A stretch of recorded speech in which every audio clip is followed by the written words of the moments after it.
What I want to do today is to try and give you some simple ideas that I hope will transform you, your ability to help your organization be the best, potentially transform HR, and also hopefully transform your thinking about what you as an HR professional do. See, from my perspective, HR isn't here to deliver HR. HR is here to deliver success for people and for their organization and indeed for their communities and societies. So that's the starting point that I come from. So let's go on a journey. The reason I'm going to say really weird and strange things to you all is because I have a slightly weird perspective. I come at it from a trained economist perspective, which is what I did at university and afterwards. I then spent time in the British Army as a military officer. I then went into the corporate world and saw what corporate HR was like at UBS, various other organizations, which is a Harvard Business School case study. I then became a little academic, not a proper academic. And I now get involved in events like this where I talk to people around the world about what works in HR and what doesn't work, what works in business and what doesn't work, and I interview chief executives. So I put all of that together and say, hey, look, what does HR need to do? So that's the perspective that I come at. And here's an example of me working in the region with the UAE Prime Minister's office, talking about how HR is key to making strategy work. What's going on in the region, as Linda and other people have said, there is so much going on in this dynamic region that you sometimes think that you can't cope. It's a global hub. Everybody comes through here in terms of travel, in terms of business in some contexts. There's instability that is increasing, sadly, all the time. The globalization and competition that you're facing is getting tougher for everybody. The issues around working with staff from out of the region, so you have cross-cultural teams, are always challenging. The importance of economic growth to fund your public services, as with any country in the world, is absolutely critical. The need for innovative and entrepreneurial thinking within developing 21st century government and organizations is key. Within that, SMEs are critical. We keep talking about these massively big organizations, the great global corporations of the world. Yeah, but actually, entrepreneurs and small and medium-sized organizations employ significantly more than large globals. In some economies, up to 80% of the economy or employees are within that area. We need to be customer focused all the time, both in business and in government. It's absolutely critical. We need to have flexible regulation from government so you in commercial organizations can be successful. And it's about developing world-class local leaders. Now, some people might say, well, that's not an HR agenda, that's a sort of worldwide agenda, a region-wide agenda. But I'm sorry, it's not. Because if you're going to be successful in HR needs to take account of those situations. I'm going to ask you a question now, because it's over to you. What is critical to what I'm going to say is this first question. I want you to think back. Think back over your career to a situation where every day you woke up, you were utterly inspired to go to work. You thought, yes, I'm going to work again today. Because when you got there, you were inspired. Every part of that day, you did something that allowed you to give your best at work. And do you know why that was? That was because you had a best boss. One of the best bosses you've ever had in your career. Because your boss was great. What I want you to do is, I want you to take 20 seconds now to think about that best boss. And to write down on a piece of paper one thing that best boss did regularly that made them special. You've got 20 seconds on a piece of paper. What did that best boss you ever had do that made them special for you? Go, 20 seconds.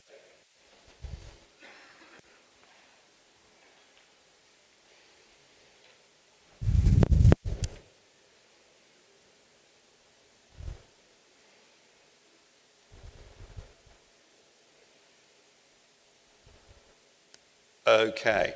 Now, please tell me there is nobody in the room who has never had a best boss?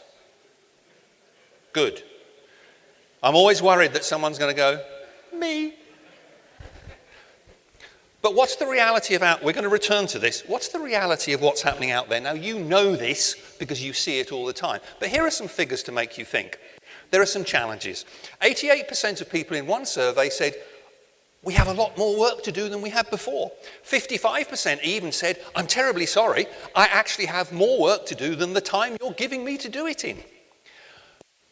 Because we aren't training our line managers properly in most organizations, 40% is the normal average underestimation that line managers make when their boss says, how long is it going to take? Because they guess. So from that point onwards, everything is out by 40%. 60% of people say they want to give their best for the organization. Okay, you can ask the question why the other 40% don't, but we won't even go there for the moment. But 42% of those people say, I want to give my best, but the organization's own systems stop me from doing it. We know from the engagement figures that in a lot of organizations, under 30% of the people in the organizations are disengaged. My point being, if all of these things are true, is it any surprise we have a problem? And finally, 40% of people say they want to escape from their boss. Now, is there anybody here who... No, I won't ask that question, because if you happen to be sitting next to your boss, that might not go down too well in terms of your career. But you get the point. So, if we now think about... We say, well, we do engagement surveys. Chief executives say to me, yes, we have engagement figures, Chris, and our engagement figures are better than the competition's engagement figures. For example, we have 35% engaged, which is much better than them. They're incompetent. Yeah, that's great, fine. So what are you actually saying to me, Mr. Chief Executive? Are you actually saying that you are happy that 65% of your people don't care? That's what you're saying. If you're happy with 35% engaged, you're actually happy that 65% don't care.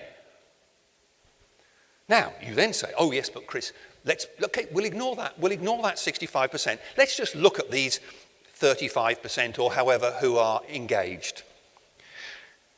You see, of that 35%, in one survey they dug a little bit deeper. And when they dug a little bit deeper, they found that of the 35% who said they were engaged, only 18% said, oh, I'm engaged all day. And they said to the others, well, what are you then?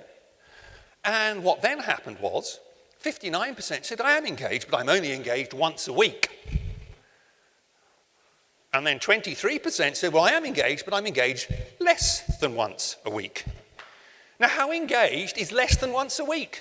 So we've got 82% of the employee population who've put on the piece of paper, I'm engaged, but actually they're only engaged less than once a week. No wonder we have a problem. Oh, and by the way, just to finish off, the 18% who have said they were engaged every day weren't actually engaged all day. They were engaged occasionally during the day. Makes you wonder how good our engagement surveys is. So there's a little bit of delusion going on that one, I think. So it poses the question that I've sort of looked at for the last 30 years, which is, why in all our organizations, you know this is true, do we just look at HR initiatives, customer focus initiatives, strategy, objectives and values initiatives, risk management, cost efficiency, building the brand, however you describe it? In a lot of cases, those initiatives never quite work as we hope. They never quite reach their full potential, or they take too long, or they dismally crash and burn. Why? Because you see, I think we have an elephant in the room. Now, okay, if any of you get to the point where in your board meetings you have something happening like that, you do have an elephant in the room. The metaphorical elephant is this. I genuinely believe that the core problem in many organizations is that there are great plans falling on the barren ground of leaders who, no fault of their own, generally lack the understanding, skills, or motivation to deliver the success that's possible with what they're being given. That's the challenge. How can we transform that situation so that those leaders around the organization can be given the potential to deliver success? I believe that HR can do that because I don't think marketing can do that. I don't think finance can do that. Although, as a warning, 2 global institution finance functions have asked me to run masterclasses about how they can be the agents of change in their organization, not HR. It's an interesting thought. Sometimes you feel like this. But I believe that through a few very simple things that everybody in this room already knows, you and the HR function can be like this. So, I'm making the assumption that everybody in the room would prefer to be surfing the wave than slowly drowning. So let's have a look at how. See, in the end, I think the core challenge in terms of organizational success that HR has to deliver is that simple. How can we get our leaders to get the best from their people? Then, how can we focus that success on focus that effort on what delivers success? And be entrepreneurial and innovative, as Linda was saying. But think about it. If the basics aren't in place, i.e. if people are underestimating how long a job's going to take by 40%, then no matter how inspired you are, the whole thing is going to fall over because the basics aren't there to act as the foundation to that success. People keep saying to me, Chris, look, this leadership stuff is really, really, really complicated. Is it? Is it really? You are an organization. You are saying to your people, we want you to do these things. Those people are saying, if you want me to do these things, I want certain things from you. That's the deal, like money, development, whatever. The deal is, organization says to people, you do this for us, we will do this for you. And the logic really doesn't seem that complicated to me, but certainly people seem to make it complicated. Here is a quote. Pleasure in the job puts perfection in the work. Which chief executive do you think said that? Let's have some guesses. Steve Jobs, anybody? And what about anybody else? Any other suggestions? Jack Welch? Nobody going for Richard Branson today? Richard Branson normally flies in there. I'll tell you which chief executive said that. Because I don't believe that what we have up in here has changed in the last 2,500 years. I do not believe that the nature of work has essentially changed in that time. I do not believe what people want from their bosses, from their organizations, and from their lives has changed. Yeah, we have digital technology, but we are still human beings. I believe that the answer for HR is to help organizations be successful. And success can be delivered, I believe, in only 2 simple steps that you can all make happen. Those 2 steps are what I call Mac 1, getting the best from people, by simple leadership actions. Mac 2, focusing that effort onto what delivers success, excellence, and then spreading and embedding it. In the end, I believe it's simple. It's about building an aligned community, a community, not an organization, a mutually supportive group of people where effort and collaboration deliver excellence. That simple. Now you're saying, this is complicated stuff, Chris, this is complicated stuff. In the end, it's about no more Superman leaders. That is not appropriate for the 21st century because leaders at all levels have to engage and inspire their people. A figure to think about. An employee's decision to give high performance, according to Corporate Executive Board, is 57% rational and 43% emotional. So if you're not using emotion in the way your organization gets people to do what you are asking them to do, and their leaders aren't doing it, you are throwing away 50%, nearly half. Okay, 43, but it's nearly 50% of your chances of getting them to do it. Few enough organizations even explain what the business case is to their people, let alone have an emotional, inspiring purpose. Are we surprised that this goes wrong? Oh, and by the way, a word of warning for chief executives, it's not down to you. Because that emotional element, 80% of that is down to the behavior of the individual's own boss. So developing the people at the top and nobody else doesn't work. Everybody has to be an inspiring leader right the way down to the bottom. Let me tell you a quick story about how this inspiration works. Anybody heard of Aston Martin? Yes? Small British car company. Somebody by the name of Mr. J. Bond owns one of them, I understand. Now, I did a little bit of work with them, and they were introducing a new client relationship management system 2 years ago. I did some research. We have a great, world-class customer service around the world. So I said to the marketing director, Marcus, tell me, you've got this new, really cool segmented system, but tell me about this system that you currently have. What happens? How does it work? And Marcus said, we don't have one. So what do you mean you don't have one? How can you not have one if everybody's reporting that you have world-class customer service? So we don't have one. I said, whoa, hang on, stop. So are you telling me that the individual efforts of thousands of employees in your workshops and your outlets and your agents around the world who are inspired by your brand, who see a purpose, who are inspired by their leaders, and who want to genuinely give the best customer service in the world, all of those thousands of individual little efforts add up to a system? He said, yes. So I firmly believe if you get this right, if people are inspired, they care. And if people care, I don't think you even need a system, because your people will do it for you. You see, happy people care.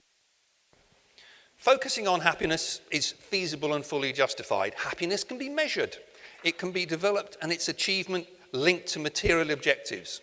Many studies have shown that happy people produce more, live longer, drive better economic growth, which is what we want, develop their countries. Happiness of individuals, families, and employees, their satisfaction with their lives, and optimism for the future are critical to our work, which cuts across every area of government.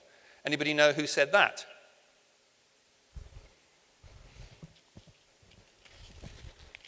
Monday, Ministry for Happiness. Okay? Spot on.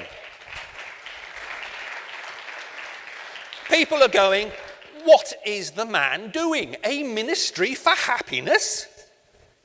But it's absolutely right. Because that's what inspires people. That is about caring. And you heard about the leadership examples from His Highness yesterday. Going back to what I said earlier, you know all these answers.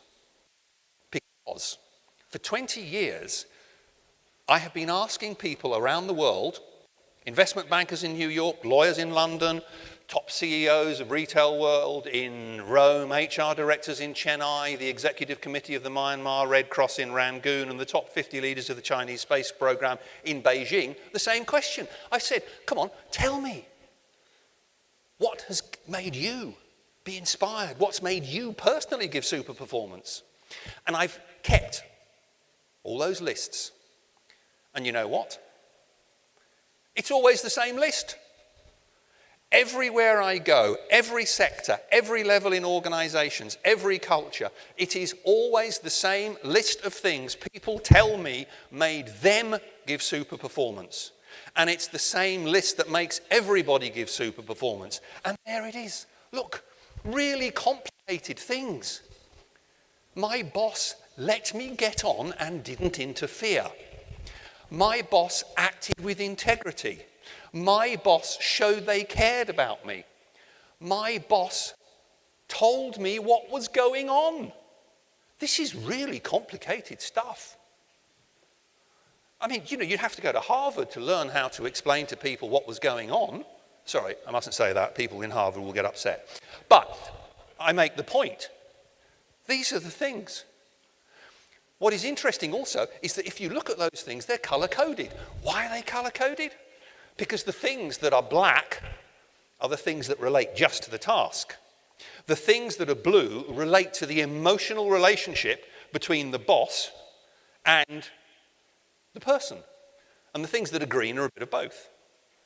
And this is what delivers super performance in the words of thousands of leaders from around the world. This is not an academic model. This is real world leaders saying, this is what makes me give super performance.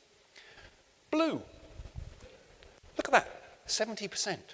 70% of what gives super performance, and then you can add on the greens that are also a bit of emotional, that is what delivers super performance. It's not telling people to do the job. It's inspiring and supporting people and making them successful to do the job. Everywhere you could think in the world I have done that. It has always been the same list, and I bet you that what you have written on your piece of paper includes some of those things. But the cynics, when I'm talking to finance directors, they say, yeah, it's all very nice, Chris, but does it matter? How much difference does it really make? Well, how about this for size? We know the benefits are proven, and we know the benefits are significant, and they are. We know that, as you know from engagement data, probably you could get 30% more effort from 60% of people in an organization if they had an inspiring leader who genuinely cared and developed them and their capability. Think about that in terms of achieving organizational objectives. But then think about that in terms of the money. Now, if we then say, what does HR have to help people do, and how much benefit does it have, how about this? Corporate executive board, line managers who explain to their people how they contribute to the big picture can get up to 23% more effort than line managers who don't bother. If people have a development plan, 37% more effort. If line managers, and this is really complicated here, if they listen and ask people for their ideas, 26%. And the most complicated one of the lot, ladies and gentlemen, is this one. If line managers show they care, yes, show they care, and there's a course on that, 24% extra effort. These are utter no-brainers. And the point about all of these is that, okay, no cost, no course, immediate impact. Free. See, this is why finance directors like it. So from the investor perspective, 30 from 60, 20% more effort, potentially 10 to 15% on bottom line for no investment. Finance director said to me once, is this true? I said, no, it's all lies. I'm just making it up for a laugh. Of course it's true. But Chris, if it's true, why wasn't I told? I don't know. Ask your HR director. If it's true, this is an absolute no-brainer. It is a license to print money. The idea of a return of 10 to 15% for no investment, why are we not doing this? To give you a hard idea of how this absolutely works, here is a quote from a hard-nosed share analysts firm in New York about UBS in 2005, saying, the fact that all management changes are done with successors within UBS highlights the broad talent pool, carefully thought through processes, motivating empowerment within UBS. For us, UBS's talent management and successful career planning are a key aspect of our buy recommendation. So we have share analysts that are saying that we recommend our clients buy these shares on the basis of HR activity and empowerment. They don't do that too often. Gulf Times, Tuesday. Article on international banking from a finance expert. I disagree with the comment about US banks, but says, we think that US banks are the best managed in the world, and most of them have good succession plans in place that contributes to this. Financial people are getting wind that what we do is critical to success. Then when you've got this extra effort from people, what do? The problem is that most people in organizations focus on what they're being paid to do and nothing else. This is my little part of the picture. As long as I do this little part of the picture, I will get promoted, I will get money. Yeah, but the problem is you can't deliver success unless you understand purpose and context. You need to understand the big picture. You need to know what's going on around you, so if the road is blocked, you can find a way around it. And everyone's saying, oh, isn't that just nice, Chris? You know, doesn't that distract them? No, because if you look at some of the latest figures, what you find is that 50% of profitability post-financial crisis comes from people not just doing their own job, but doing things outside and above their job which contribute to organizational success. So small picture thinking is no longer enough. Everybody needs to be entrepreneurial in 21st century organizations, and HR has to facilitate that. It's about, okay, great functional knowledge. Yes, we all need to be accountants or scientists or marketers or whatever, but leaders need to understand how businesses work. Leaders need to understand what's happening either side of them and around them in the organization in detail so they can collaborate. They need to understand what's happening at the top. Where are we going and why? And they need to understand what's happening outside so that when things blow them off course, they know where they're going. It's only when they understand all of those things that they can be truly entrepreneurial. That's what I think is critical. The concept of entrepreneurial leaders looking for opportunities to be better. And above all, HR can do that, because I believe that you can go up a gear from being an HR business partner to being an HR entrepreneur, because I believe that is what all HR people should be doing. Not just thinking I'm a business partner, but I am an entrepreneur in this organization, and I am constantly looking for opportunities to help my organization be best, because I understand all of those things, not just HR. Think of the idea of you becoming an HR entrepreneur, not just an HR business partner. I'm not criticizing Dave's model at all. I'm saying that's the foundation to go up a gear and be an HR entrepreneur.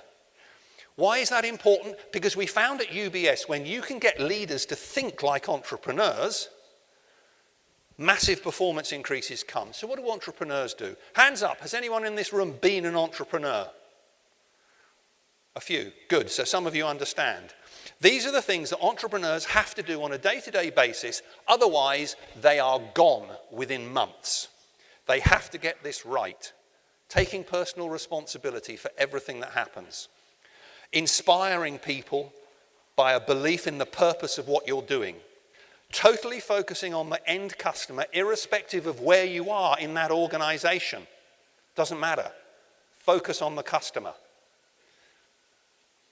Understanding how the whole organization works so you can collaborate across boundaries. Optimizing risk management. Accepting that if we're in business, we have to take risk. We can't have no risk. Here is an example of Australian risk management. I have no idea whether it was successful in the end or not. Now, then innovation and improvement. Here is an example of innovation and improvement, ladies and gentlemen. This is not Photoshop, this is true. Have people seen the tree-climbing goats of Morocco before? Yes. These goats have worked out that the best food is at the top of the tree, not at the bottom of the tree. So the goats in Morocco have learnt how to innovate and climb trees. I am perfectly happy for you to take this picture and to use it with any of your teams in your organization, because then you can stand there and you can put that up on the screen and you can say, ladies and gentlemen, if the goats in Morocco can innovate, you lot can. So, simplicity and excellence. Entrepreneurs keep it simple, because anything that isn't focused on what we really need to do is a waste of time and resources. And finally, in small organizations, everybody is a brand ambassador. The chief executive at UBS said in 2005, and okay, we won't talk about the financial crisis, but the comment was this: We will not have achieved success until every single one of our 56,000 employees is a proactive brand ambassador for our organization, not just the marketing function. I'll show you a short video. This is a British video, but it applies to every organization in this room. No?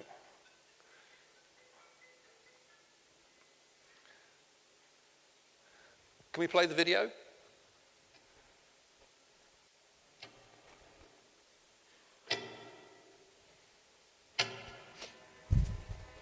Okay, so it's not the greatest job in the world, but it's a living. That's not what you want to hear, is it? You want me to feel inspired, living the values, engaged. Well, you know what? So do I. I want to feel like I'm part of an organisation that values me. Me, as a person. Because then I'll give you more of the real me. The one who stays late when it counts. The one who puts in the extra effort. The one who cares about what they do. Not just a pale imitation. I know what you're thinking.